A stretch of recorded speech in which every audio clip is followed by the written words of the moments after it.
হ্যাঁ, কি শুনলেন, কি বলছে আপনার অভিযোগ করছে? এখানকার মানুষরা বলছে প্রদীপ বাবুর ক্যাথিটারে যেরকম জল পড়ে এখানে কলে সেরকম জল পড়ছে। জয় শ্রীরাম। আমার এটা ওনার রুচির ব্যাপার, উনি কি ভাষা ব্যবহার করবেন, কিভাবে ব্যক্ত করবেন, যার যার রুচি জ্ঞান সেই রকম মন্তব্য করবেন। তা আমার কি এসে গেল? ওনার এটুকু জানি যে ওনার ইচ্ছা অনুযায়ী আমার স্বাস্থ্যের উন্নতি বা অবনতি কোনোটাই হবে। ঈশ্বর আমার স্বাস্থ্যের উপর লক্ষ্য রাখেন। প্রচারে গিয়ে প্রতিদ্বন্দ্বী তৃণমূল প্রার্থী প্রদীপ মজুমদার সম্বন্ধে অশালীন শব্দ প্রয়োগ করে বিতর্কের মুখে দুর্গাপুর পূর্বের বিজেপি প্রার্থী চন্দ্রশেখর বন্দ্যোপাধ্যায়। রবিবার শোভাপুরে প্রচারে গেলে চন্দ্রশেখরের কাছে স্থানীয় মহিলারা পুরসভার পাইপলাইনে জল আসে না বলে অভিযোগ করেন। তারা জানান সরু সুতোর মতো জল পড়ে। এই পরিস্থিতির জন্য প্রদীপ মজুমদারকে দায়ী করে মন্তব্য করার সময় চন্দ্রশেখর অশালীন শব্দ প্রয়োগ করেন বলে অভিযোগ। প্রদীপ মজুমদার বলেন, যার যেমন রুচি তিনি তেমন বলবেন, এতে আমার কিছু যায় আসে না। রাজ্যের সরকারের উন্নয়নটা কেমন তার নিদর্শন এখানে দেখতে পাচ্ছেন। কি অবস্থায় রয়েছে এখানে? হ্যাঁ, কি শুনলেন, কি বলছে আপনার অভিযোগ করছে?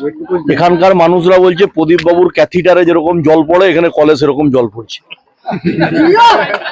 জয় শ্রীরাম। আমার কথা না, এখানকার মানুষ বলছে যে প্রদীপ বাবুর এই বয়সে মাঝে মাঝে ক্যাথিটার ইউজ করতে হয়, ওনার ক্যাথিটার ইউজ করলে যেরকম জল পড়ে সেই জল কলে পড়ছে।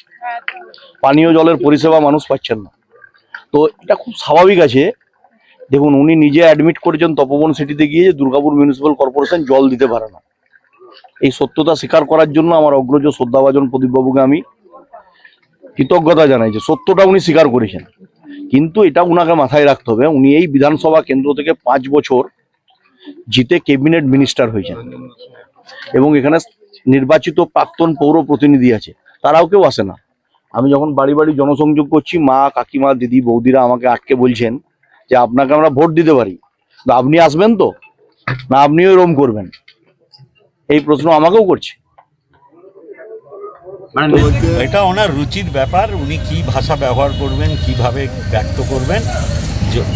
দেখেছেন হয়তো, আপনারা যদি যান শোভাপুর গ্রামে গিয়ে দেখে আসুন, হালকাপাড়ার ওখানেও জলের পাইপ লাইন অন্য স্তরের মাপানো হচ্ছে এবং জলের যাতে প্রেশার বাড়ে সেই ব্যাপারে কাজ হচ্ছে।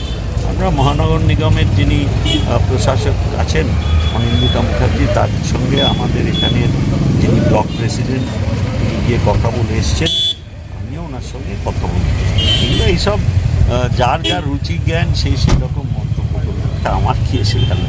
ওনার এটুকু জানি যে ওনার ইচ্ছা অনুযায়ী আমার স্বাস্থ্যের উন্নতি বা অবনতি কোনোটাই হবে। ঈশ্বর আমার স্বাস্থ্যের উপর লক্ষ্য রাখেন। তিনি দয়া করে আমাকে সব কিছু প্রাকৃতিক যা কিছু নিজে দিয়েছেন তাই নিয়ে আমি চলি। তো আমার এরকম কোনো এখনও অবধি রোগ হয়নি।